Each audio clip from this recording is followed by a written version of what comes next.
योग भाग्ये घरा येती सर्व शक्ती चालत पित्याचे जे काय धन पित्याचे जे काय धन पुत्रा कोण वंचिल योग भाग्ये घरा येती सर्व शक्ती चालत तुका म्हणे कडे बैसो तुका म्हणे कडे बैसो तेने असो निर्भर योग भाग्ये घरा येती सर्व शक्ती चालत पांडुरंगा करू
पांडुरंगा करू प्रथम नमन दुसरे चरण संतांची त्यांच्या कृपादाने कथेचा विस्तारू बाबाजी सद्गुरुदास तुकाराम.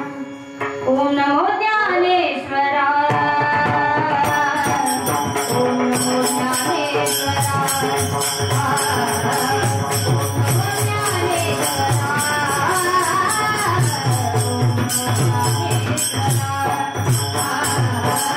ओम नमो ज्ञानेश्वरा. करुणा करा दयाळा, तुमचा अनुग्रह लादलो पावन झालो चराचरी. नमो सद्गुरु तुकिया ज्ञान रूपा, नमो सद्गुरु सच्चिदानंद रूपा, नमो सद्गुरु भक्त कल्याण मूर्ती, नमो सद्गुरु भास्करा पूर्ण कीर्ती. प्रस्तुत प्राप्त प्रसंगी प्राप्त स्थळी कीर्तन रूपी सेवेकरिता म्हणजे निरूपणाकरिता प्राप्त असणारा अभंग महानुभगवत भक्त जगद्गुरु श्री संत तुकाराम महाराज यांचा अत्यंत प्रसिद्ध महत्वाचा आणि वैष्णवांचा विशेष महिमा वर्णन करणारा गोडासा 4 चरणाचा अभंग आहे. ऐका, या अभंगातून जगद्गुरु श्री संत तुकाराम महाराज आपल्याला वैष्णवांच्या ठिकाणी असलेला एक विशेषपणा सांगतात. ऐका, काय काय विशेष आहे. अभंगातल्या पहिल्या चरणातला उत्तरार्ध, अभंगातल्या दुसऱ्या चरणातला उत्तरार्ध आणि अभंगातल्या चौथ्या चरणातला उत्तरार्ध. एवढं उत्तरार्ध फक्त डोळ्यासमोर घ्या. अभंगातल्या पहिल्या चरणातला उत्तरार्ध काय? नाही नाश पावत. अभंगातल्या दुसऱ्या चरणातला उत्तरार्ध काय? सर्व शक्ती चालत. आणि अभंगातल्या शेवटच्या म्हणजे चौथ्या चरणातला उत्तरार्ध काय? तेने असो निर्भर. थोडक्यात पहिल्या चरणामध्ये अविनाशीपणा सांगितलाय, दुसऱ्या चरणामध्ये संपन्नता सांगितली आणि चौथ्या चरणामध्ये निर्भरता सांगितलेली आहे. तुकाराम महाराज सांगतात की वैष्णव कसा आहे? अविनाशी आहे. वैष्णव कसा आहे? संपन्न आहे. वैष्णव कसा आहे? निर्भर आहे. ऐका, तुकाराम महाराज सांगतात वैष्णव अविनाशी आहे, वैष्णव संपन्न आहे, वैष्णव हा निर्भर आहे. एकाने तुकाराम महाराजांना विचारलं की महाराज, तुम्ही म्हणता वैष्णव अविनाशी आहे, संपन्न आहे, निर्भर आहे, ते सगळं ठीक आहे, पण अविनाशीपणा, संपन्नता, निर्भरता हे सगळे देवाचे गुण आहेत ना? देवाच्या बाबतीत म्हणता येईल अविनाशी, देवाच्या बाबतीत म्हणता येईल संपन्न, देवाच्या बाबतीत म्हणता येईल निर्भर.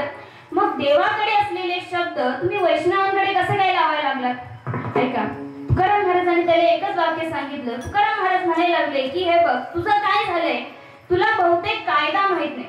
त्यांनी विचारलं कसला कायदा?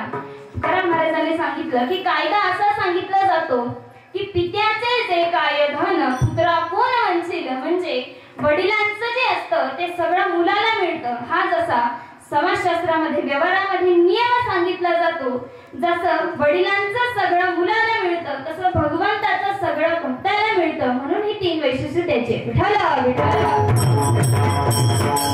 पवित्र भूमी, पवित्र क्षेत्र असलेल्या या किल्ले वारुगड मध्ये भगवंताच्या कृपेने, साधू संतांच्या आशीर्वादाने अनेक वर्ष चालत आलेला हा कीर्तन महोत्सव. आणि या कीर्तन महोत्सवामध्ये माझ्याकडे आलेली आजची ही 2ऱ्या दिवसाची कीर्तनाची सेवा. ऐका, भावबळे विष्णुदास नाही नाश पावत. या अभंगाचे शब्द पहा कसे तुम्ही. भावबळे विष्णुदास नाही नाश पावत. तुकाराम महाराज सांगतात या अभंगातून तुकाराम महाराज वैष्णवांच्या ठिकाणी असलेला एक विशेषपणा सांगतात. मुळात विशेषपणा सांगण्याकरिता थोडं मराठी भाषेच्या व्याकरणाच्या दृष्टीने पाहायचं झालं तर विशेष या शब्दाचा अर्थ काय? ऐका, विशेष या शब्दाचा अर्थ आपण असा करतो की जे विशेषणाने युक्त असतं ते विशेष असतं. पुन्हा एकदा सांगते, ऐका, जे विशेषणाने युक्त आहे त्याला विशेष असं म्हटलं जातं. विशेष विशेष या शब्दाचा अर्थ असा करता येईल, एवढाच करता येईल की जे विशेषणाने युक्त आहे ते विशेष असं म्हटलं जातं. ऐका, थोडं आणखीन सोपं बोलायचं झालं तर विशेष या शब्दाच्या विरुद्धार्थी शब्द आहे सामान्य. मराठी व्याकरणामध्ये जर एकमेकांच्या विरुद्धार्थी शब्दांचा विचार केला तर विशेष या शब्दाच्या विरुद्धार्थी शब्द आहे सामान्य. सामान्य शब्दाचा अर्थ काय आहे हे कळालं म्हणजे विशेष शब्दाचा अर्थ काय हे कळेल. ऐका, एका वाक्यात सांगते, सामान्य कशाला म्हणायचं आणि विशेष कशाला म्हणायचं. नीट ऐका, सामान्य कशाला म्हणायचं? जे सर्वानुगत असतं ते सामान्य असतं आणि जे काही ठिकाणीच असतं ते विशेष असतं. कळालं का? पहा, जे सर्वानुगत असतं ते सामान्य असतं आणि जे काही ठिकाणीच असतं ते विशेष असतं. मी आपल्याला उदाहरण देते. बघा, आपण घट म्हटलं की सगळ्यांच्या डोळ्यासमोर येतो मातीचा तो घट, बरोबर आहे? घट म्हटलं की सगळ्यांच्या डोळ्यासमोर मातीचा तो घट येतो. म्हणजे ऐका, घट म्हटलं की सगळ्यांच्या डोळ्यासमोर मातीचा तो घट येतो, परंतु हा घट पांढरा आहे असं म्हटलं की विशेष तत्वाने त्या घटाचं ज्ञान होतं. म्हणून विशेषण आणि युक्त असलं की ते विशेष अशा पद्धतीने प्राप्त होतं. विठ्ठल ऐका, मी अजून सोपं सांगते. सामान्य असायला म्हणायचं आणि विशेष कशाला म्हणायचं? ऐका, आपण असे अर्थ करतो की जे साधं आहे त्याला सामान्य म्हणतो आणि जे महत्वाचं आहे त्याला विशेष म्हणतो, बरोबर आहे? एरवी लोक बोलता बोलता सुद्धा बोलून जातात की ते फार सामान्य आहे. सामान्य आहे म्हणणं म्हणजे साधं आहे असं म्हटलं जातं आणि ते काहीतरी फार वेगळं आहे, याला विशेष असं म्हटलं जातं. ऐका, मानवी जीवनामध्ये मी कोणीतरी सामान्य आहे असं म्हणून राहणं हेच विशेषपणे आणि मानवी जीवनामध्ये मी कोणीतरी विशेष आहे असं म्हणून राहणं हेच सामान्यपणे. थोडी उलटी व्याख्या वाटेल परंतु महत्वाची. पुन्हा एकदा सांगते, ऐका, मानवी जीवनामध्ये मी कोणीतरी सामान्य आहे असं म्हणून राहणं हेच विशेषपणे आणि मानवी जीवनामध्ये मी कोणीतरी विशेष आहे असं म्हणून राहणं हेच सामान्यपणे. सामान्य आणि विशेष हे शब्द कळण्याकरिता आणखी दोन शब्द मी योजते. बघा, लहान कुणाला म्हणायचं आणि मोठं कुणाला म्हणायचं? साधा प्रश्न आहे माझा. लहान कुणाला म्हणायचं आणि मोठं कुणाला म्हणायचं? आपण अर्थ करताना असे करतो की ज्याचं वय कमी आहे त्याला लहान म्हणतो आणि ज्याचं वय जास्त आहे त्याला मोठं म्हणतो. आपण असाच अर्थ घेतो ना की ज्याचं वय कमी आहे त्याला लहान म्हणतो आणि ज्याचं वय जास्त आहे त्याला मोठं म्हणतो. अशा जर व्याख्या करायच्या असतील तर ज्ञानेश्वर महाराजांच्या बाबतीत आणि चांगदेवांच्या बाबतीत कोणाला लहान म्हणतात, कोणाला मोठं म्हणतात? वयाने मोठं असलेल्या चांगदेवांना मोठं म्हणायचं का वयाने लहान असलेल्या ज्ञानेश्वर महाराजांना मोठं म्हणायचं? तत्वज्ञानामध्ये याला ज्येष्ठ आणि श्रेष्ठ असा शब्द वापरला जातो. चांगदेवांच्या बाबतीत जो शब्द येतो तो ज्येष्ठ म्हणजे ज्ञानेश्वर महाराजांच्या बाबतीत शब्द कनिष्ठ येऊ शकत नाही. मग ज्ञानेश्वर महाराजांच्या बाबतीत शब्द कोणता येतो तर श्रेष्ठ. विठ्ठल ऐका, मुद्दा काय चालला होता आपला? लहान कुणाला म्हणायचं आणि मोठं कुणाला म्हणायचं? एरवी आपण व्याख्या अशी करतो की ज्याचं वय कमी आहे त्याला लहान म्हणतो आणि ज्याचं वय जास्त आहे त्याला मोठं म्हणतो. ही झाली आपली बोली भाषा. परंतु भारतीय तत्वज्ञानाने व्याख्या अशी केली आहे की मानवी जीवनामध्ये मी कोणीतरी लहान आहे असं म्हणून राहणं याच्यासारखं मोठेपण कोणतं नाही आणि मानवी जीवनामध्ये मी कोणीतरी मोठा आहे असं म्हणून राहणं याच्यासारखं लहानपण कोणतं नाही. विठ्ठल ऐका, या अभंगाचा विचार करत असताना तुकाराम महाराज या अभंगामध्ये सांगतात की भावबळे विष्णुदास नाही नाश पावत. मला जेवढं माझ्या डोक्यामध्ये विचार आहे तेवढं मला मांडायचं आहे. मला या अभंगातल्या नाही नाश पावत या शब्दाकडे आपल्याला घेऊन जायचंय. तुकाराम महाराज म्हणतात की नाही नाश पावत असं म्हटल्याबरोबर देहूमध्ये तुकाराम महाराजांच्या जवळ एक मनुष्य जातो. ऐका, ही फक्त एक काल्पनिक केलेली भूमिका आहे. मी सांगते अशीच भूमिका या अभंगाची असेल असं माझा अजिबात दावा नाही. उलट मी तर आपल्याला असं म्हणेल की या अभंगाचा अर्थ असाच आहे हे सांगण्याकरिता पुन्हा तुकाराम महाराजांनाच यावं लागेल.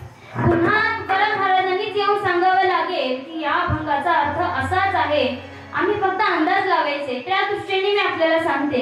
तुकाराम महाराज म्हणतात की भावबळे विष्णुदास नाही नाश पावत असं म्हटल्याबरोबर एक मनुष्य तुकाराम महाराजांकडे गेला आणि तुकाराम महाराजांना म्हणायला लागला की महाराज, मला तुमच्या चालू असलेला जो अभंग आहे त्या अभंगावर जरा शंका आहे. तुकाराम महाराजांना आश्चर्य वाटायला लागलं. त्यांनी विचारलं की काय रे बाबा, काय शंका आहे, काय प्रश्न आहे तुझा? तो मनुष्य म्हणायला लागला की महाराज, मी ज्ञानेश्वरी वाचून आलोय, ज्ञानेश्वरीचं चिंतन केलंय, ज्ञानेश्वरीचं पारायण करून आलोय आणि पारायण करून आल्यानंतर ज्ञानेश्वरीमध्ये काही ओव्या मी वाचलेल्या आहेत आणि त्या ओव्या वाचल्यानंतर मला तुम्ही सांगत असलेले या अभंगावरती जरा शंका आहे. तो मनुष्य म्हणायला लागला, महाराज, बहुतेक तुम्ही ज्ञानेश्वरी वाचली नाही. तुकाराम महाराजांना म्हणायला लागला, बहुतेक तुम्ही ज्ञानेश्वरी वाचले नाही. आता त्याचं तरी काय होत आहे? कारण बहुतेक अलीकडल्या काळात महाराज ज्ञानेश्वरी वाचतच नाही.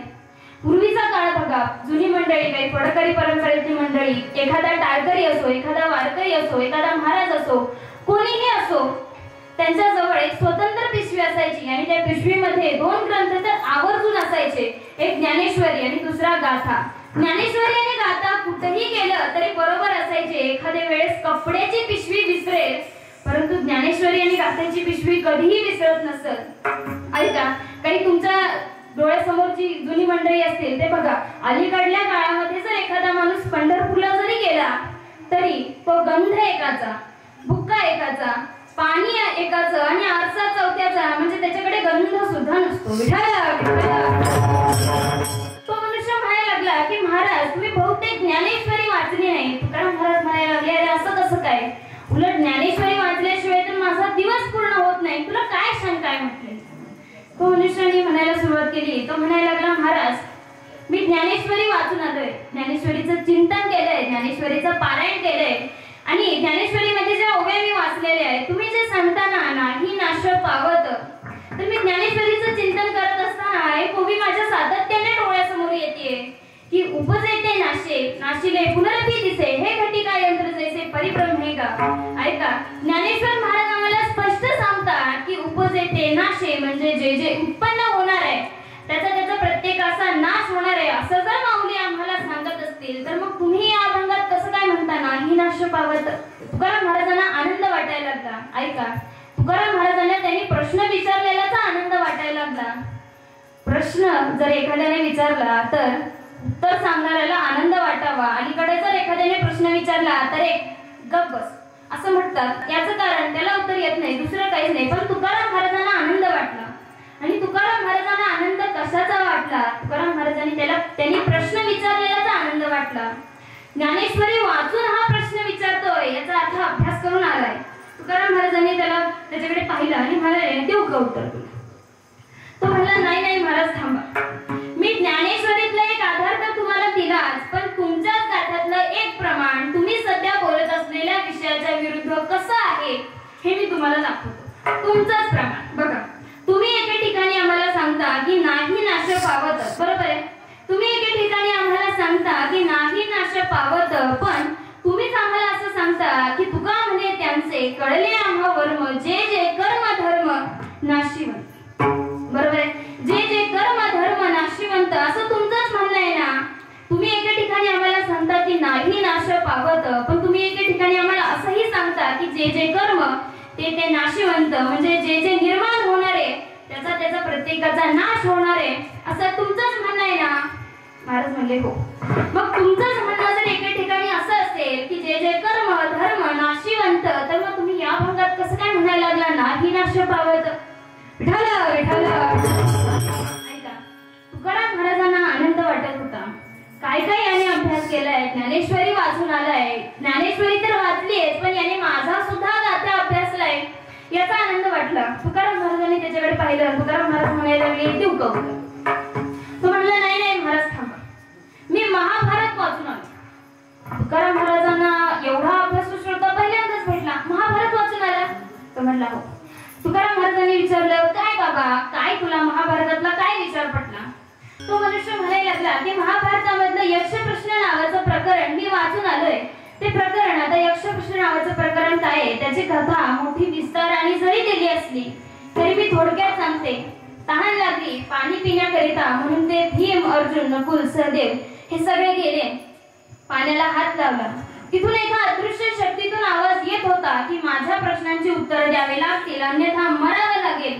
या चौघांनी ऐकलं नाही, पाण्याला हात लावला, कोणी म्हणतं की मेले, कोणी म्हणतं उचित पडले, मला त्याच्या संशोधनात आता जायचं नाही। मुद्दा आपला काय, शेवटी धर्मराजा जातात तिथे पाण्याला हात लावतात, त्या अदृश्य शक्तीतून पुन्हा आवाज येतो की माझ्या प्रश्नांची उत्तरे द्यावी लागतील अन्यथा मरावं लागेल।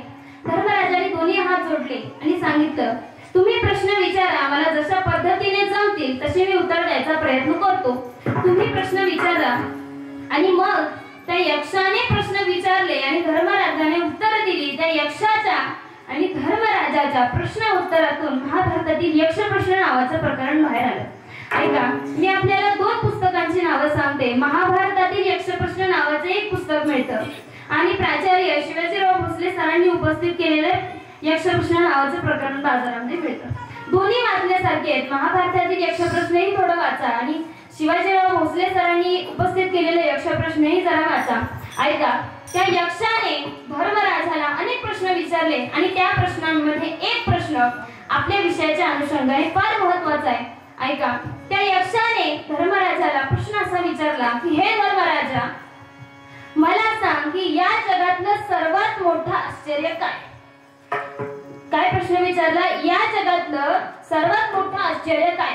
ऐका, धर्मराजाने सांगितलं, हे यक्षा, जगातील सगळ्यात मोठं आश्चर्य विचारतोस ना? नीट ऐक म्हटले. एक श्लोक सांगितला, अहनी अहनी भूतानि गच्छन्ति ह यमालयम शेषा स्थावर निश्चन्ति किमाश्चर्यमत परम.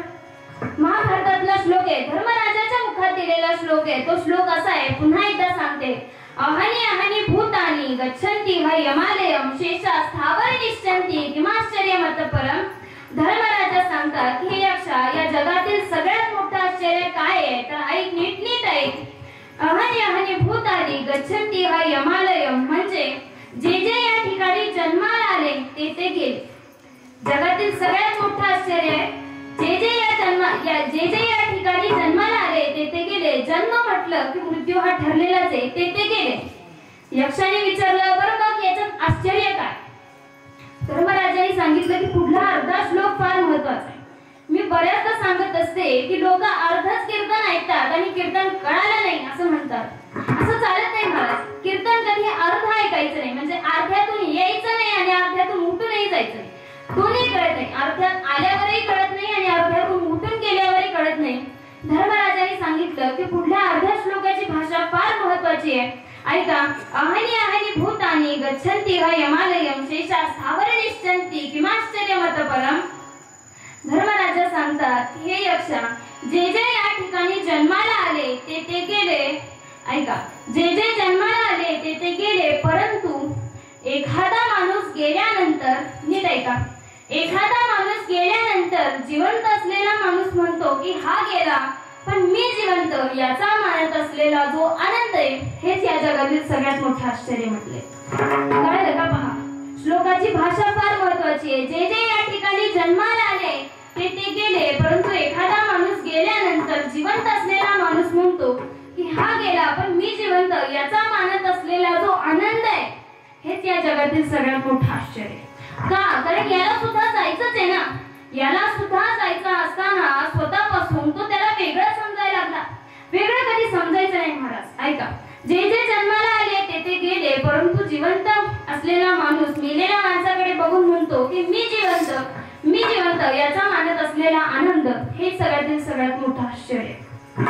हा श्लोक नाही फार आपल्या लक्षात आला तर मी कबीर महाराजांचा एक हिंदी मधला दोहा आपल्याला सांगते.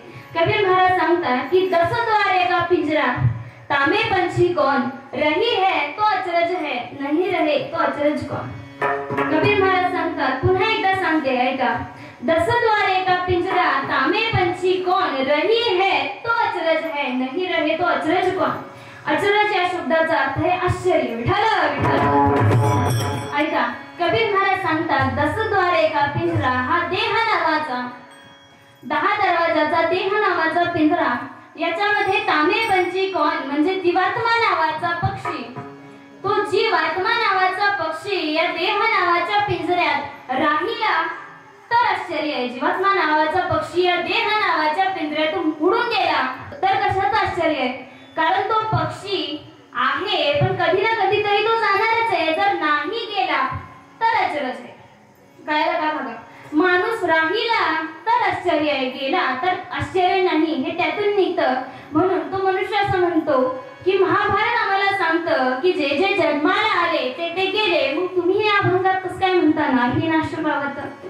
बघा, 3 मुद्दे दिले आतापर्यंत. एक ज्ञानेश्वरीतला आधार घेतला, उपजे ते नाशे, तुम्ही कसं काय म्हणता नाही नाश पावत. दुसरा तुकाराम महाराजांचाच गाथ्यातला आधार घेतला की जे जे कर्म धर्म नाशिवंत, मग तुम्ही कसं काय म्हणता नाही नाश पावत. तिसरा महाभारतातला आधार घेतला की जे जे जन्माला आले ते ते गेले, पण मग तुम्ही कसं काय म्हणता नाही नाश पावत. विठ्ठल विठ्ठल. तुकाराम महाराजांना आनंद वाटत होता. काय काय यांनी अभ्यास केलाय, ज्ञानेश्वरी वाचलीये, गाथा वाचलाय, महाभारत वाचलाय. तुकाराम महाराजांनी विचारलं, झालं का तुझं, देऊ का आता ते उत्तर. तो म्हणला, नाही नाही महाराज थांबा, मी रामायण वाचून आलोय. म्हणजे श्रोत्यांनी इतकं वाचून यावं लागतं, हे त्यातून निघालेला अर्थ आहे. आता पुढचं सांगते, श्रोते जर इतके वाचून येत असतील तर वक्त्याने किती वाचून गेलं पाहिजे याचा विचार करा. त्या माणसाने महाभारताचा आधार घेतला, ज्ञानेश्वरीतला आधार घेतला, गाथ्यातला आधार घेतला. आता तो मनुष्य म्हणतो की महाराज मी रामायण वाचून आलोय. ऐका, तुकाराम महाराजांनी विचारलं काय तुला रामायणातला काय विचार पटला? त्यांनी सांगितलं की रामायणामध्ये जो योग वशिष्ठाचा भाग आहे त्याचा मी थोडासा अभ्यास करून आलोय. तो योग वशिष्ठाचा भाग काय आहे? प्रभू रामचंद्रांना योग वशिष्ठांनी उपदेश केलाय. कधी कधी ऐका, कधी कधी ते जे ग्रंथ आहेत त्या ग्रंथाचा श्रोता कोण आहे आणि त्या ग्रंथाचा वक्ता कोण आहे याच्यावर त्या ग्रंथाचा महिमा कळत असतो. मला कळत नाही की चांगदेव 65 एवढा इतका गहन ग्रंथ असताना सुद्धा कुठेतरी गावातल्या कट्ट्यावर पट्ट्यावर बसलेल्या लोकांनी असं म्हणत बसायचं का की काय त्या चांगदेवाला कळत नव्हतं, यांना कीर्तनात नीट बसता येईना. चांगदेवाला कळत नव्हतं म्हणणं एवढं सोपं नाही महाराज. मन आणि विक्षेप हे दोन दोष ज्यांचे निवृत्त झाले आणि आवरण नावाचा दोष आणखीन ज्यांचा निवृत्त झाला नाही, आवरण नावाच्या दोषाच्या निवृत्तीकरिता जे अखंड प्रयत्नामध्ये आहेत त्यांचं नाव योगी चांगदेव. हे थोडं तत्वज्ञानातून सांगायचं झालं तर आणि थोडं लौकिकातून उत्तर द्यायचं झालं तर 1400 वर्ष तपश्चर्या ज्यांची झाली त्यांचं नाव योगी चांगदेव. सोपं आहे का महाराज? सविकल्प निर्विकल्प समाधीपर्यंत जाणं सोपं नाही. ऐका, चांगदेव 65 जर ऐकायची असेल तर सांगणारे ज्ञानोबा आहे, ऐकणारे चांगदेव या भूमिकेत जावे लागेल. योग वशिष्ठाची भूमिका आहे. योग वशिष्ठ प्रभू रामचंद्रांना उपदेश करतायत. ऐका, योग वशिष्ठांची भाषा सांगते आपल्याला. वशिष्ठ ऋषी प्रभू रामचंद्रांना उपदेश देत आहेत. वशिष्ठ ऋषी म्हणतात की हे रामा, या जगात काय गंमत आहे ऐक म्हटले. प्रभू रामचंद्रांनी विचारलं काय? वशिष्ठ ऋषींनी बोलायला सुरुवात केली की सहैव मृत्यू रजती सहैव मृत्यू निशिदती गत्वा सुदीर्घ मध्वानम सह मृत्यू निवर्तते. वशिष्ठ ऋषी सांगतात की या जगामध्ये काय गंमत आहे? सहैव मृत्यू रजती. वशिष्ठ ऋषी सांगतात की मृत्यू हा माणसाच्या कायम बरोबर असतो. ऐका वशिष्ठांची भाषा कशी. वशिष्ठ ऋषी सांगतात की मृत्यू हा माणसाच्या कायम बरोबर असतो. आपण ऑफिस मध्ये गेलो किंवा रानात गेलो तो आपल्या बरोबर असतो. आपण रानात काम करायला लागलो तो आपल्या बरोबर असतो. रानातून घरी आलो तो आपल्या बरोबर असतो. घरी चहा घ्यायला बसलो तो आपल्या बरोबर असतो. ऐका, मृत्यू हा माणसाच्या कायम बरोबर असतो असं वशिष्ठ ऋषी सांगतात. ऐका, पुढल्या अर्ध्या श्लोकाची भाषा फार महत्वाची आहे. पुढल्या अर्ध्या श्लोकात महाराज सांगतात की तुम्ही माणूस म्हणजे मृत्यूला तुम्ही किती जरी दूर नेऊन सोडायचं म्हटलं तरी माणूस मृत्यूपासून कधीही दूर जाऊ शकत नाही. ऐका, गरुड आणि गरुडाच्या आईचं उदाहरण सगळ्यांना माहिती आहे. जे उदाहरण आपल्याला माहितच आहे ते विनाकारण सांगून मी आपली वेळ घेत नाही. तुम्ही पाहून घ्या, गरुडाने जिथं पाहिजे तिथं गरुड आणि गरुडाच्या आईला घेऊन जायचं आणि यमराजाने तर उलट त्याचे उपकार मानावे की याच कपारीमध्ये तुझ्या आईचा मृत्यू ठरलेला होता. मी वाटच बघत होतो इथं कशी येणार आहे. म्हणजे तुम्ही मृत्यूपासून किती जरी दूर गेला तरी माणूस मृत्यूपासून कधीही दूर जाऊ शकत नाही. ऐका, मग रामायणातला आधार घेऊन तो मनुष्य म्हणायला लागला की मग जर रामायण आम्हाला असं सांगतं की मृत्यू हा माणसाच्या कायम बरोबर आहे तर मग तुम्ही या अभंगात कसं काय म्हणायला लागला नाही नाश पावत? कळालं का? बघा, तुकाराम महाराजांना आनंद वाटत होता. यांनी ज्ञानेश्वरी वाचली आहे, गाथा वाचलाय, महाभारत वाचलंय, रामायण वाचलंय. तुकाराम महाराजांनी विचारलं झालं का राहिले? तो म्हणला आहे आणखीन, पण आता झालं, आजच्या दिवशी एवढं बाद झालं. ऐका, तुकाराम महाराजांनी बोलायला सुरुवात केली. तू म्हणतो ते सगळं बरोबर आहे. तू वेगवेगळ्या पद्धतीने तुझा पूर्व पक्ष मांडला. काय असतं पूर्व पक्ष आणि उत्तर पक्ष? वादविवादामध्ये असं केलं जातं, पूर्व पक्ष आणि उत्तर पक्ष. पूर्व पक्ष इतके भक्कम करायचे असतात की त्याला उत्तर पक्ष करताच येऊ नये. त्यांनी विचारलेल्या प्रश्नाला उत्तरच देता येऊ नये. ऐका, मी आपल्याला एकनाथ महाराजांच्या चरित्रातलं एक उदाहरण देते. ऐका, एक माणूस पैठण मधला एकनाथ महाराजांच्या जवळ गेला आणि एकनाथ महाराजांना म्हणायला लागला की महाराज मला तुमच्या सोबत वादविवाद करायचा आहे. एकनाथ महाराजांनी विचारला अरे कशा करिता? नाही महाराज, वादविवाद करायचा आहे आणि या वादविवादामध्ये मी तुमच्यापेक्षा श्रेष्ठ आहे हे मला तुम्हाला दाखवून द्यायचंय. हा सगळ्या पैठणवासियांना दाखवून द्यायचंय. ऐका, तो मनुष्य म्हणायला लागला की मला मी तुमच्यापेक्षा श्रेष्ठ आहे हे सगळ्या पैठणकरांना सगळ्या जगाला दाखवून द्यायचंय. एकनाथ की एवढंच आहे ना, मग मी सांगतो स्वतः तू श्रेष्ठ, झालं ना, वादविवाद करण्याची काय गरज आहे? तो मनुष्य म्हणायला लागला, नाही नाही महाराज, वादविवाद करायचा. अरे कसा करीता? नाही नाही महाराज, करायचा. एकनाथ महाराज म्हणायला लागले, ठीक आहे, वादविवाद करायचा तर करू. ऐका, पैठणवासियांना सगळ्या गोळा केलं, दोन आसनं मांडली, एकीकडे तो मनुष्य, एकीकडे महाराजांचं आसन मांडलं आणि त्या मनुष्याने बोलायला सुरुवात केली की महाराज बघा, आता वादविवाद आपण करतोय, मी पूर्वपक्ष अगोदर करतो, तुम्ही ते खोडून दाखवा आणि तुम्ही पूर्वपक्ष करा, मी तो खोडून दाखवणार. पूर्वपक्ष वादविवादामध्ये असं असतं, एकाने पूर्वपक्ष करायचा, दुसऱ्याने उत्तर पक्ष, परत दुसऱ्याने पूर्वपक्ष, परत पहिल्याने उत्तर पक्ष. तो मनुष्य म्हणायला लागला की महाराज आधी मी पूर्वपक्ष करणार. महाराज म्हणले ठीक आहे. परत तो मनुष्य म्हणायला लागला की नाही नाही महाराज, आपण एक काम करू, तुम्ही पूर्वपक्ष करायचा का मी पूर्वपक्ष करायचा हे तुम्हीच ठरवा. एकनाथ महाराज म्हणायला लागले, तू जसं म्हणशील तसं. मला मुळात तर वादविवाद करण्यात रसच नाही, मला तर ह्याच्यात काही रसच नाही, पण सगळं तुझंच चाललंय.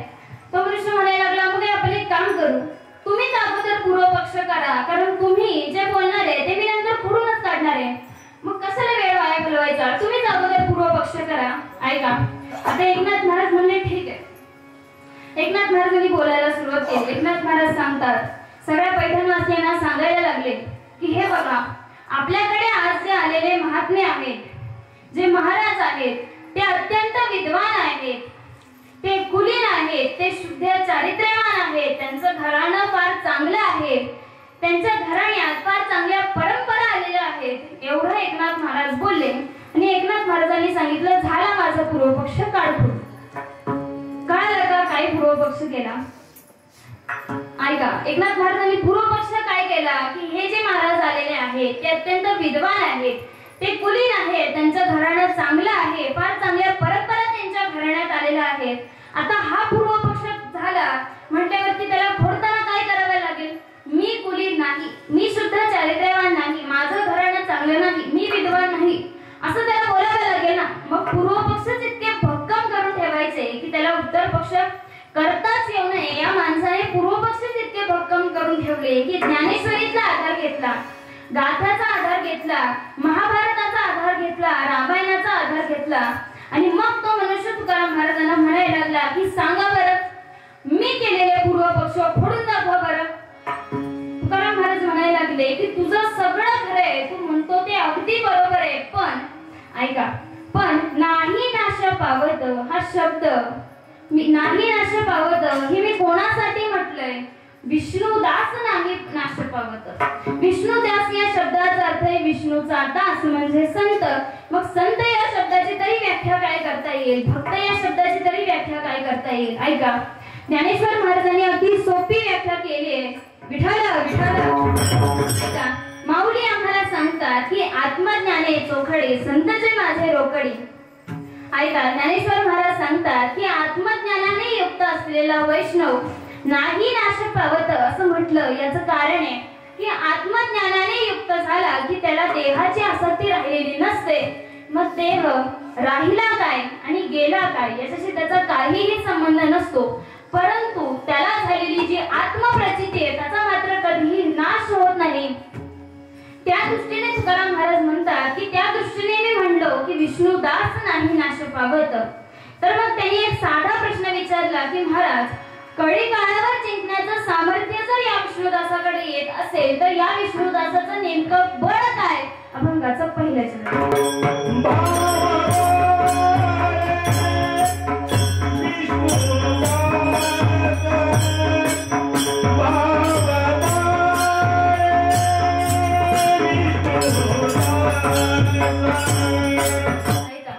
भावपणे विष्णुदास नाही नाश पावत.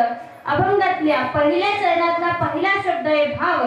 भाव या शब्दाकडे जरा लक्ष द्या. भाव या शब्दाची व्याख्या काय करता येईल? ऐका, भाव या शब्दाची व्याख्या करता अशी येईल की अंतःकरणातून वाहणारा निर्विकल्प प्रवाह याला भाव असं म्हटलं जातं. ऐका, अंतःकरणातून वाहणारा निर्विकल्प प्रवाह याला भाव असं म्हटलं जातं. जर प्रमाणात द्यायचं झालं तर कोणाही जीवाचा न घडो मत्सर वर्म सर्वेश्वर पूजनाचे कोणताही विकल्प नाही, कोणताही विकार नाही, अशा पद्धतीने जो चाललेला प्रवास आहे त्याला भावाचा प्रवास असं म्हटलं जातं.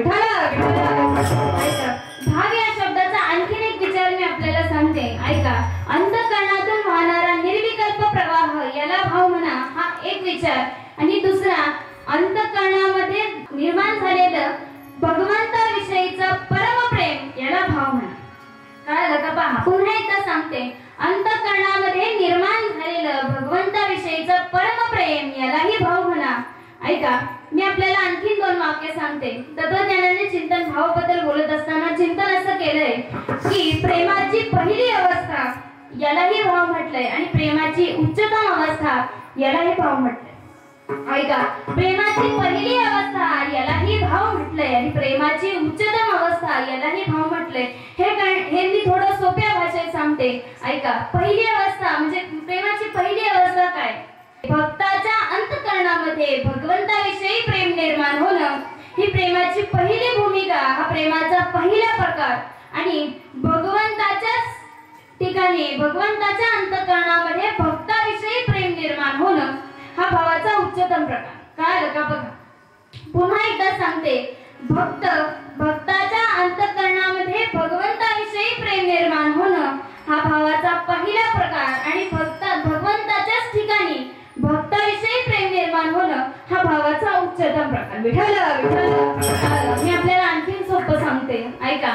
भक्त स्वतःहून भगवंताकडे जाणं हा प्रेमाचा पहिला प्रकार. पुन्हा एकदा सांगते. भक्त स्वतःहून भगवंताकडे जाणं हा प्रेमाचा पहिला प्रकार आणि भगवान स्वतः भक्ताकडे येणं हा प्रेमाचा उच्चतम प्रकार. कळालं का? बघा, भगवान स्वतः येणं मी प्रमाण देते आपल्याला. सुखी येतो घरा नारायण, बरोबर आहे? सुखी येतो घरा नारायण, नलगती सायास जावे वनांतरा, सुखी येतो घरा नारायण.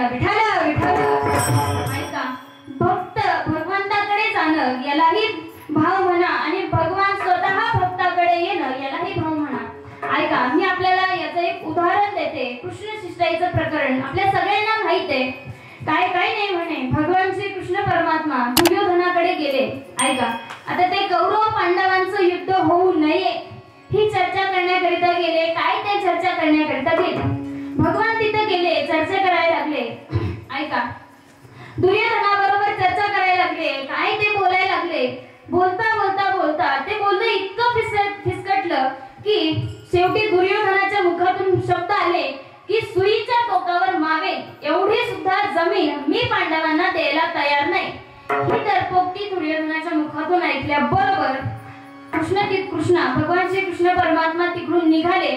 निघाल्यानंतर आता तो दुर्योधनाने देवाला थांबविलं आणि विचारलं की कृष्णा, वेळ झालेली आहे, जेवून जा.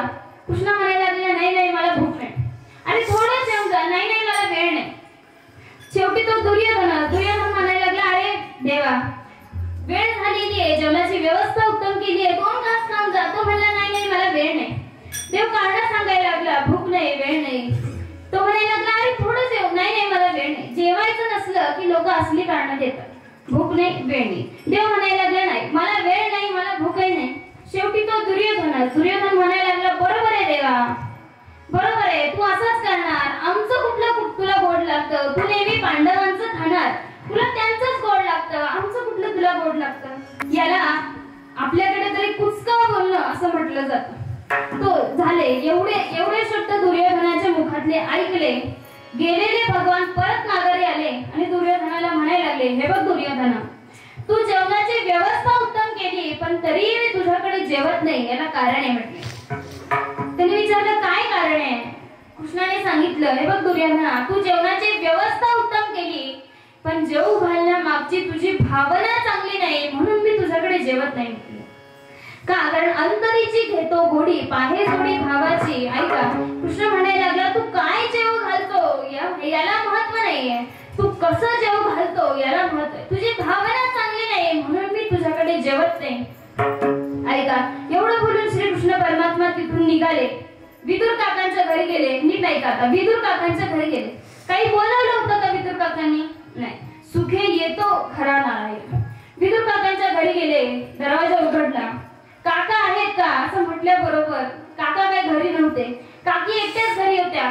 ऐका, काकी बाहेर आल्या आणि पाहतायत तर त्या श्रीकृष्णासमोर कृष्ण माझी माता कृष्ण माझा पिता असं म्हणणाऱ्या काकी आणि काकींच्या डोळ्यासमोर प्रत्यक्ष कृष्ण आल्यावर काकींना काय करत होत्या काहीच कळत नव्हतं. उगी बघत राहायला लागल्या. या म्हणत नव्हत्या, बसा म्हणत नव्हत्या, काही नाही, उगी बघत राहायला लागल्या. शेवटी कृष्णच म्हणला की काकी योगी जपी तपी न्यायांच्या स्वप्नात मी जात नाही. तुमच्या घरी स्वतःहून आलोय. अहो मला या तरी म्हणा की बसा तरी म्हणा. काकींच्या लक्षात आलं. काकीने एक चौरंग घेतला, मध्ये ठेवला. त्या स्वतः त्या चौरंगावर बसल्या आणि देवाला म्हणायला लागल्या बसा खाली बसा. बघा काय केलं, चौरंग घेतला, स्वतः त्याच्यावर बसला आणि देवाला खाली बसायला सांगितलं. देवही अगदी मांडी घालून खाली बसला. ऐका, खाली बसल्यानंतर कृष्ण म्हणायला लागला की काकी भूक लागली, काहीतरी खायला द्या. बघा काय म्हणला, भूक लागली काहीतरी खायला द्या. तिथं एवढी व्यवस्था होती, एक घास सुद्धा खाल्ला नाही. आणि ज्यांच्या घरात 18 विश्व दारिद्र्य तिथं मात्र मागायला लागला की भूक लागली खायला द्या. काकींनी इकडे तिकडे पाहिलं, 10-5 केळी पडलेली होती. त्या केळीच्या साली काढल्या. नीट आहे का, केळी पडलेली होती ती केळी घेतली, केळीच्या साली काढल्या, भगवंताला दिल्या आणि त्याच्यातला गाभा मात्र स्वतः खायला लागला. काकी काय करत होत्या हे काकींनाच कळत नव्हतं. विदुर काका घरी येतात, पाहतायत तर हे उलट चित्र. बायको चौरंगावर बसलीये, देव खाली बसलाय. बायको चांगला गाभा खातीये आणि देव साली खातोय. विदुर काकांच्या लक्षात आलं. विदुर काका पटकन गेले आणि आपल्या बायकोच्या अंगाला हात लावला आणि सांगितलं काय करतेयस, कळतंय का, कुठं बसलीयस, काय खाऊ घालते, काही लक्षात येतंय का. काकींच्या लक्षात आलं चुकलंय आपलं. काकीने हात जोडले आणि काकी म्हणायला लागल्या की कृष्णा चुकलं माझं, माफ कर. विदुर काकांनी बोलायला सुरुवात केली. विदुर काका म्हणतात, श्रीकृष्णाला विदुर काका म्हणायला लागले की कृष्णा माझ्या बायकोला हे कळत नाही पण तुला तरी कळू नये का. काय म्हणले विदुर काका, माझ्या बायकोला हे कळत नाही, माझ्या बायकोला कळत नाही. हे म्हणण्याचं धाडस फक्त विदुर काकांचं. काही काही वाक्याची कीर्तनातली इथंच सोडून जायचे असतात ना, तीच वाक्य, असली वाक्य घरी घेऊन जायचे नाहीत आणि असली वाक्य तर पुन्हा कधीही घरी बोलायचं नाही, फार अवघड होऊन बसेल. विदुर काका म्हणायला लागले की माझ्या बायकोला हे कळत नाही पण तुला तरी कळू नये का. कृष्णाने विचारलं काय कळायचं होतं काका. विदुर काकांनी सांगितलं अरे माझ्या बायकोला हे कळत नाही, मग तू तरी सांगायचं की मी देव आहे, मला असं खाली बसू नये, चौरंगावर बसवावं, मी देव आहे, मला चांगला गाभा खायला द्यावा, तुम्ही तरी सांगायचं ना. ऐका, कृष्णाने काकांना एक साधा प्रश्न विचारला, काका मला सांगा की सांगण्याकरिता आणि ऐकण्याकरिता किती जण लागतात. विदुर काकांनी सांगितलं 2 जण, एक सांगणारा आणि एक ऐकणार. बरोबर आहे. कृष्ण म्हणायला लागला की काका बरोबर आहे, सांगण्याकरिता आणि ऐकण्याकरिता 2 लागतात, एक सांगणारा आणि एक ऐकणारा. इथं आम्ही दोघं एकच झालो होतो तर कोणी सांगायचं आणि कोणी ऐकायचं, याला म्हणा अंतःकरणातला भाव. विठ्ठल विठ्ठल. ही झाली प्रेमाची उच्चतम अवस्था. भगवान जिथं स्वतःहून जातात त्यालाही भाव म्हटलंय आणि जिथं भक्त भगवंताकडे जातो यालाही भाव म्हटलंय. मी आपल्याला आणखीन एक वाक्य सांगते, नीट ऐका. अंतःकरणामध्ये ज्या क्षणी भाव निर्माण होतो त्या क्षणी परमतत्वाचा साक्षात्कार होतो. बघा, अंतःकरणामध्ये ज्या क्षणी निर्माण होतो दुसरा क्षण लागत नाही. अंतःकरणामध्ये ज्या क्षणी भाव निर्माण होतो त्या क्षणी परमतत्वाचा साक्षात्कार होतो. ऐका, मी आपल्याला उदाहरण देते. बघा, चुलीवर तापलेला तवा आहे. कल्पना करा, चुलीवर तापलेला तवा आहे आणि त्या तापलेल्या तव्यावर तुम्ही बोट ठेवलं आणि तासाभरानंतर चटका बसला. असं कधी झालंय का. त्या तापलेल्या तव्यावर तुम्ही ज्या क्षणी बोट ठेवता त्या क्षणी चटका बसतो. तसं अंतःकरणामध्ये ज्या क्षणी भाव निर्माण होतो त्या क्षणी परमतत्वाचा साक्षात्कार होतो. अंतःकरणामध्ये ज्या क्षणी भाव निर्माण होतो त्या क्षणी परमतत्वाची प्राप्ती होते. मी आपल्याला उदाहरण देते. एखादा मनुष्य काही नाही म्हणे, एखादा मनुष्य देवघरामध्ये राममूर्तीची पूजा करायला लागला. उदाहरण नीट आहे का. राममूर्तीची पूजा करायला लागला. अनेक वर्ष पूजा केली, पुष्कळ दिवस पूजा केली, पण ते राम त्याच्या स्वप्नातही आले नाही. त्यांनी विचार केला की एकवचनी, एकवाणी, एक हे जर रामाचा नियम असला तर एक भक्त असा जर नियम असला तर आपला नंबर कधी लागायचा. त्यांनी विचार केला की आता काय करायचं, हे राममूर्ती तर आपल्याला देव काही भेटत नाही, आता काय करायचं. त्यांनी विचार केला की आपण देव बदलू. लोक कसं महाराज बदलतात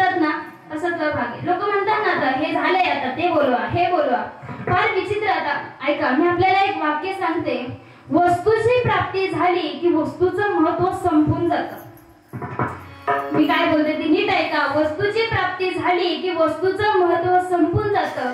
कीर्तन नावाच्या संहितेची अलगद पद्धतीने प्राप्ती झाल्यामुळे कीर्तन नावाच्या संहितेचं महत्व अलगद पद्धतीने संपून गेलं. पूर्वी असं नसायचं महाराज. पूर्वी एकतर 2-4 गावांमध्ये एखादं कीर्तन असायचं.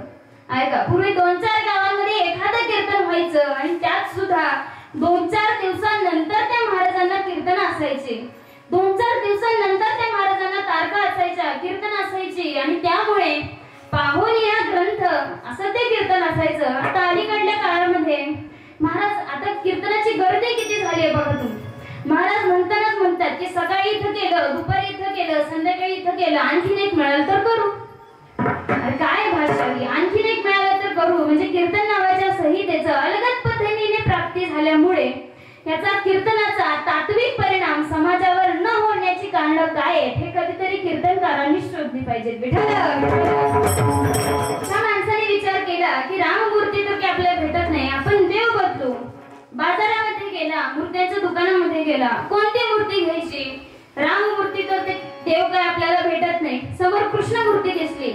त्याने विचार केला की भागवतामध्ये आपण अनेकदा ऐकले की या कृष्णाने अनेकांना दर्शन दिले.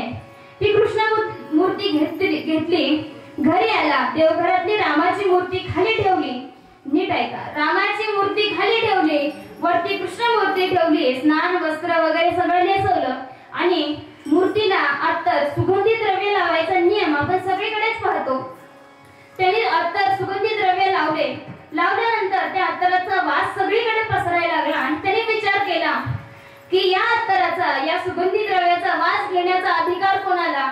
मला, कारण मी भक्त आहे. दुसरा कोणाला? तर कृष्णाला, कारण तो देव आहे. या रामाचं काय काम आहे? राममूर्ती खाली होती ना, त्याने काय केलं? ऐका, त्याने काय केलं? 2 कापसाचे गोळे घेतले आणि राममूर्तीच्या नाकात घातले. का? तर वास घेऊ नये म्हणून. प्रभू श्री रामचंद्र प्रकट झाले. हा घाबरून गेला. त्याने विचारलं की प्रभू, एवढी वर्ष मी तुमची पूजा केली, तुम्ही माझ्या स्वप्नात सुद्धा आला नाही आणि आता मी तुमचा तिरस्कार करतोय, तर तुम्ही कसं काय प्रसन्न झाला? तुम्ही कसं काय प्रकट झाला? ऐका, प्रभू श्री रामचंद्रांनी दिलेलं उत्तर फार महत्वाचं आहे. प्रभूंनी सांगितलं की अरे, एवढी वर्ष तू माझी पूजा करत होता, पण माझी मूर्ती म्हणून पूजा करत होता. आज तुझ्या अंतःकरणामध्ये भाव निर्माण झाला की हा राम आहे. ज्या क्षणी भाव आहे त्या क्षणी परमतत्वाचा साक्षात्कार आहे. विठ्ठल. ऐका, तुकाराम महाराज सांगतात की भाव बळे विष्णुदास नाही नाश पावत. ऐका, तुकाराम महाराज सांगतात की या भावाच्या बळाने युक्त असलेला वैष्णव कुठे पोहोचला? अविनाशी पदापर्यंत पोहोचला. मग एखादा मनुष्य तुकाराम महाराजांना म्हणायला लागला की महाराज, हा वैष्णव अविनाशी पर्यंत पोहोचला, पण ही जी रिद्धी सिद्धी आहे त्यांच्याकडे, अविनाशी पदापर्यंत घेऊन जाणारी ही जी रिद्धी सिद्धी आहे, ही त्यांनी मिळवली का? ही त्यांनी मिळवली नाही. ही त्यांच्याकडे स्वतःहून आली. आपण त्याचं दुसरं चरण.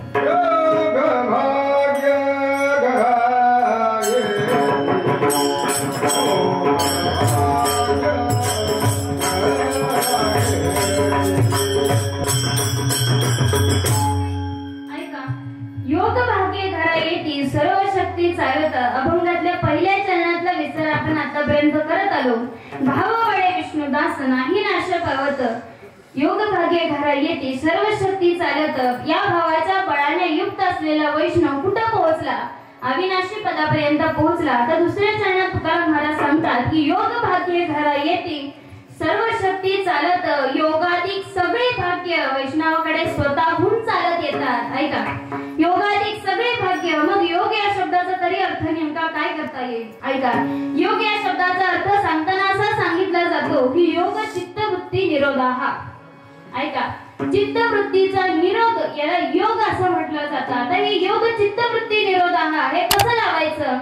ऐका, तत्वज्ञानामध्ये जी अनेक पुस्तके लिहिली जातात त्याच्यामध्ये कोल्हटकरांचं पुस्तक एक प्रसिद्ध आहे. त्यांनी करताना योग चित्तवृत्ती निरोधाः याचा अर्थ करताना असं केलंय की पूर्ववृत्तीचा उपशम आणि उत्तर वृत्तीचा अनुदय याच्या मध्ये असलेला जो काळ आहे त्याला निरोधाचा काळ असं म्हटलं जातं. ऐका, पूर्ववृत्तीचा उपशम आणि उत्तर वृत्तीचा अनुदय याच्यामध्ये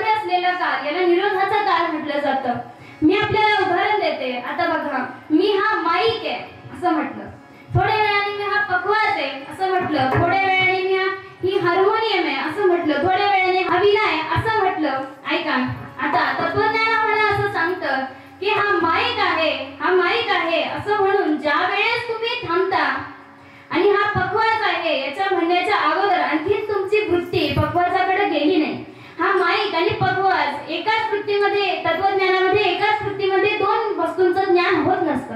हा नियमच आहे, एका वेळेस एकाच वृत्तीचं ज्ञान होतं. मी हा माईक आहे असं म्हटलं, थांबले आणि मग हा पखवाज आहे असं म्हटलं म्हणजे ऐका, पूर्व वृत्तीचा उपशम, उत्तर वृत्तीचा अनुदय याच्यामध्ये असलेला काल नीट ऐका. मी हा माईक आहे असं म्हटलं आणि आणखीन हा माईक आहे म्हटल्यानंतर आणखीन माझी वृत्ती पखवाजाकडे गेली नाही.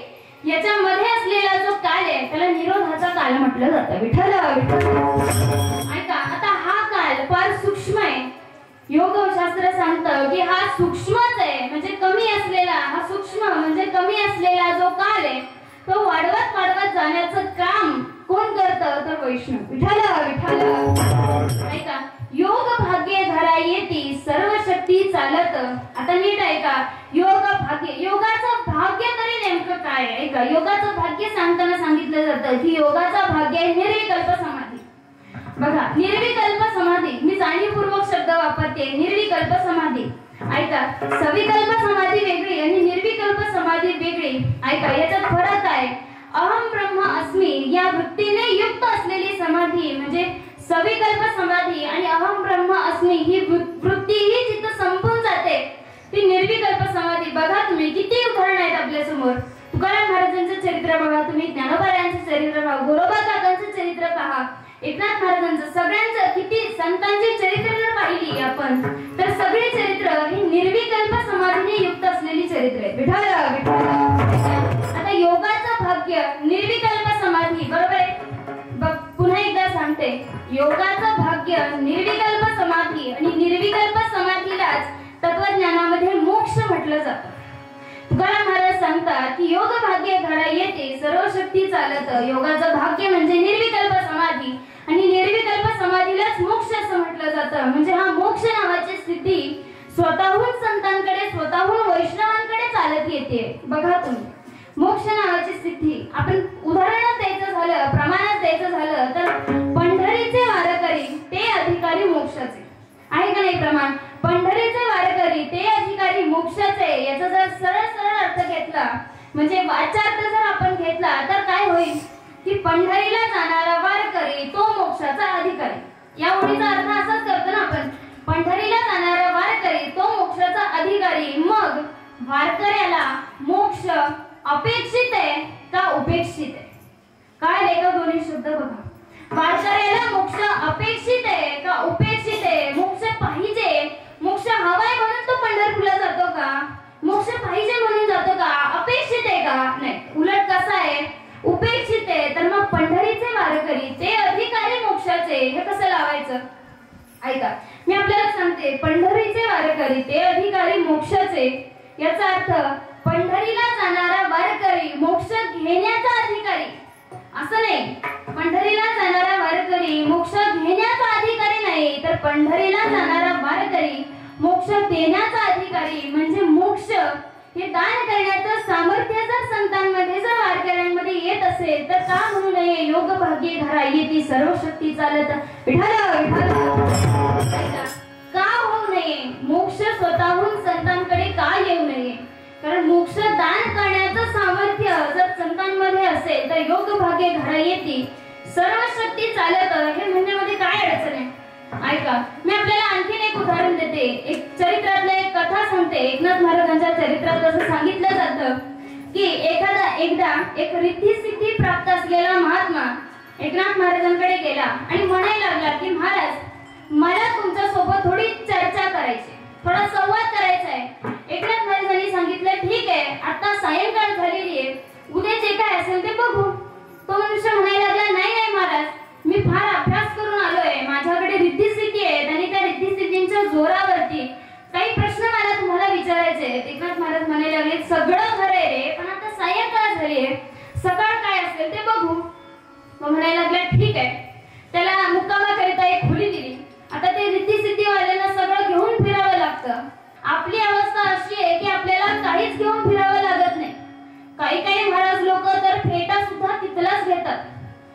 फेटा सुद्धा तिथलंच घेतात. म्हणजे डोकं तरी नेमकं यांचं कुणाचं आहे याच्यावर जरा संशोधन करायला पाहिजे. त्याला राहण्याकरिता एक खोली दिली. त्या खोलीत त्या रिद्धी सिद्धी सगळ्या मांडल्या. त्यांनी आराम केला. सकाळी पहाटे 3 वाजता उठून ते स्नान वगैरे पूजा त्यांची करायची असते. हा पहाटे 3 वाजता उठतोय तर मूर्त्याच दिसेना. मूर्त्या कुठे गेल्या? खोलीमध्ये सगळीकडे शोधलं, मूर्त्या काही दिसेना. खोलीला खिडकी होती, ती खिडकी उघडली आणि बाहेर अंगणात पाहिलं तर लख्ख प्रकाश पडलेला होता.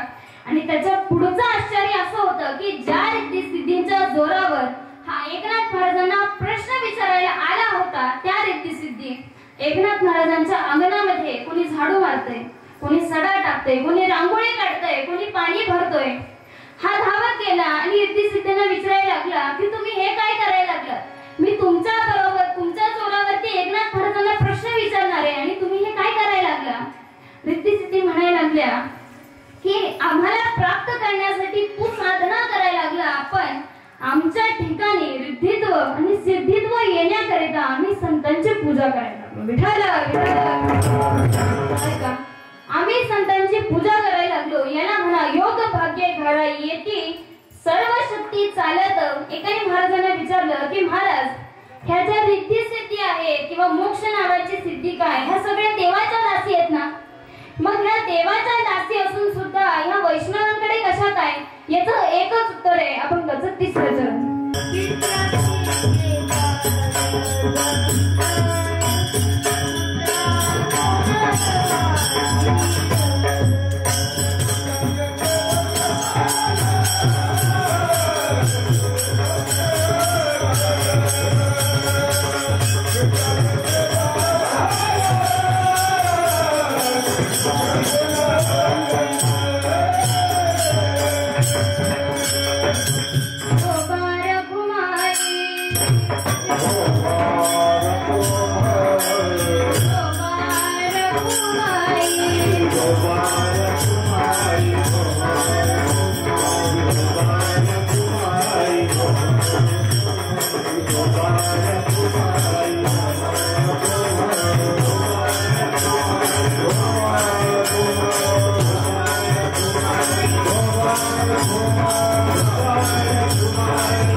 वैष्णवांकडे कसा काय आल्या?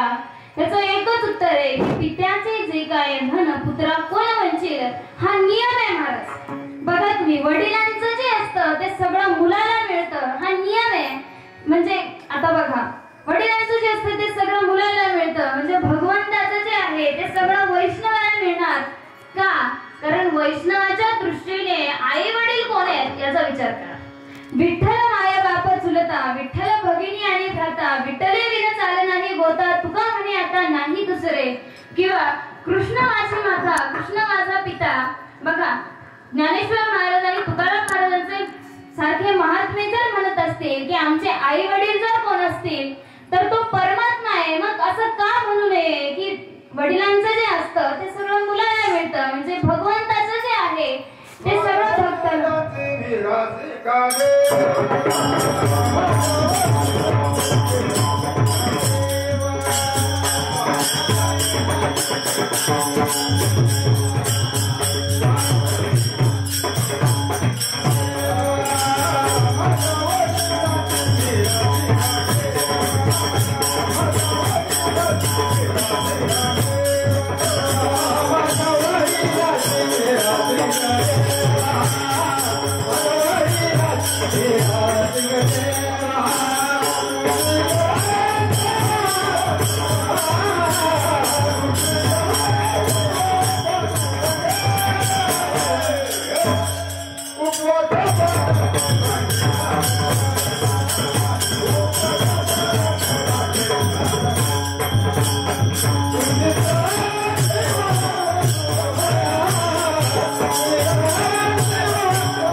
भगवंताचं जे आहे ते सगळं वैष्णवाला मिळणार.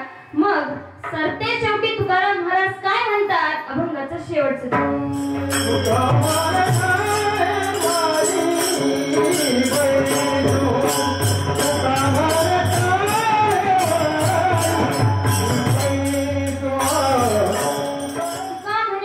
बैसो तेने असो निर्भर. अभंगातल्या शेवटच्या चरणातली भाषा अशी आहे की तुका म्हणे कडे बैसो तेने असो निर्भर. कारण आधार कुणाचा आहे? देवाच्या कडेवर वैष्णव बसलेले आहेत आणि देवाच्या कडेवर बसल्यानंतर निर्भरता त्यांच्या ठिकाणी आलेली आहे. निर्भरता म्हणजे निर्भयता, दोन्ही समान शब्द आहे. निर्भरता त्यांच्याकडे आलेली आहे. का? कारण आधार कुणाचा आहे याचा हे फार महत्वाचं आहे. आधार जर इतका महत्वाचा असेल तर भय निर्माण होण्याचा प्रश्नच येत नाही. ऐका, याच्याकरिता एक कथा आणि एक ओवी एवढं देऊन मी माझा विषय संपवणार आहे. ऐका, पहिल्यांदा कथा घ्या. भगवान श्री कृष्ण परमात्मा, महाभारतातली कथा आहे. भगवान श्री कृष्ण परमात्मा द्वारकेमध्ये झोपी गेलेले होते. जवळ रुक्मिणी माता होत्या आणि झोपेमध्येच भगवान श्री कृष्ण राधा राधा म्हणून ओरडायला लागले. जवळ रुक्मिणी होती, ती उठली.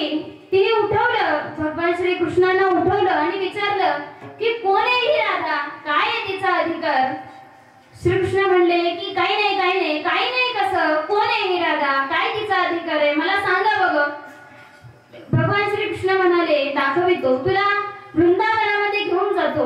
भगवान श्रीकृष्ण परमात्मा रुक्मिणी मातेला वृंदावनामध्ये घेऊन गेले. तिथं जवळच्या एका नदीच्या काठी, यमुना नदीच्या काठी राधा कृष्ण भजनामध्ये तल्लीन झालेली होती. कृष्णाने राधेला आवाज दिला आणि आवाज दिल्याबरोबर राधा धावत आली. दोघांनी एकमेकांकडे पाहिलं. कृष्णाने विचारलं कसं चाललंय राधे? राधेने सांगितलं सगळं ठीक चाललंय कृष्ण. रुक्मिणी माता म्हणायला लागल्या की त्या राधेशी बोलत नसू नका, तिचा अधिकार काय आहे ते सांगा. भगवान श्रीकृष्ण म्हणायला लागले दाखवितो. श्रीकृष्णाने काय केलं, यमुनेच्या काठावरती एकीकडेला एक काठी बांधली आणि दुसरीकडेला एक काठी बांधली, मध्ये दोरी बांधली. पाण्याने भरलेला हंडा तो घेतला आणि रुक्मिणी मातेच्या डोक्यावर दिला आणि सांगितलं रुक्मिणी हा पाण्याने भरलेला हंडा घेऊन इकडल्या कडेवरून तिकडल्या कडेवर जायचं, दोरीवरून चालत. जमेल का? रुक्मिणी माता म्हणायला लागले मी जगन्माता आहे, का जमणार नाही, जमेल, दाखवते म्हणले.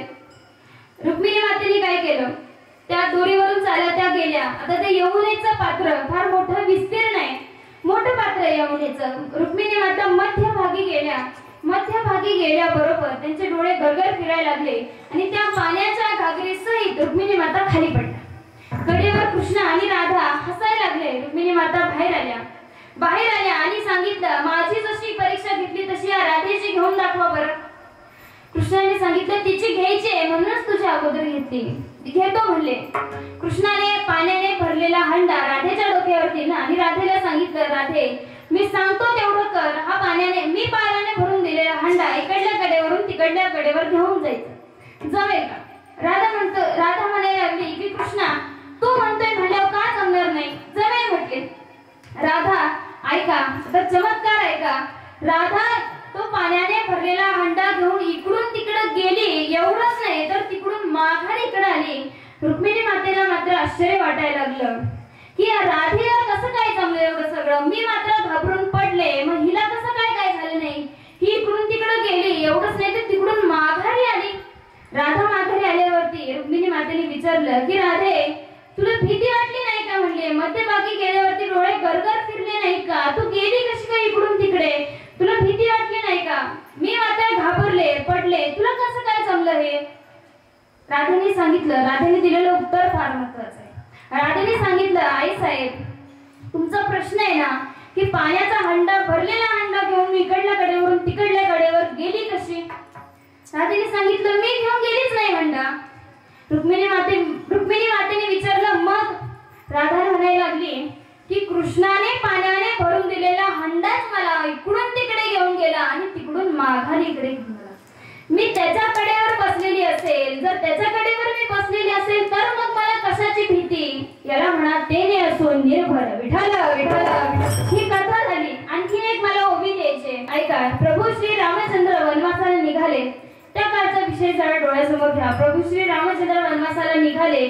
तिघही एका रथामध्ये बसले. आता त्याच्या अगोदरची कथा फार मोठी आहे. प्रभू श्री रामचंद्रांचा सीतेबरोबर संवाद, लक्ष्मणाबरोबर, दशरथ राजाबरोबर, कौशल्यबरोबरचा संवाद, ते सगळं फार मोठं आहे. पण आता वेळ झालेली आहे. ऐका, मी तेवढी ओवी सांगते. तिघही एका रथामध्ये बसले. रथ अयोध्येच्या बाहेर पडला. रथ बाहेर पडल्यानंतर सगळे अयोध्यावासी त्या रथाच्या पाठीमागे निघाले. ऐका, सगळे अयोध्यावासी त्या रथाच्या पाठीमागे निघाले.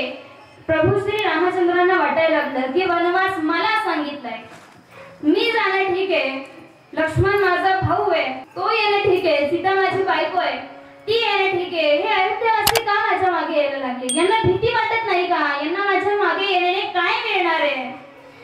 असं श्री रामचंद्र बोलले, खाली उतरले आणि सगळ्या अयोध्यावासियांना हात जोडून विचारलं की तुम्ही माझ्या मागे काय यायला लागला?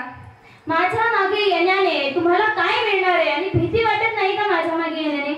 आता ऐका, इथं माझा प्रश्न येतो. अयोध्यावासियांनी प्रभू रामचंद्रांकडे पाहिलं आणि उत्तर दिलं की प्रभू, तुमच्या बरोबर येण्याने काय मिळणार आहे आणि भीती वाटत नाही का, असा तुमचा प्रश्न आहे ना? नीट ऐका म्हटले. सगळ्या अयोध्यावासियांनी बोलायला सुरुवात केली की श्रीरामा तुझी या संगती आम्ही पाहो ब्रह्म निश्चिती, वनवास तो बापुडा किती, भय निश्चिती आम्हा नाही. ऐका, श्रीरामा तुझी या संगती, सगळे अयोध्यावासी म्हणायला लागले की रामा, तुझ्या संगतीमध्ये आम्हाला कसलीच भीती नाही, कारण संगती तुझी आहे, तुझी संगती तुका म्हणेकडे बैसो, कसलीच भीती नाही, ते नाही असं निर्भर. ज्ञानेश्वर झालेली सेवा भगवंताच्या चरणी अर्पण करून आजच्या कीर्तनाच्या सेवेला पूर्ण विराम.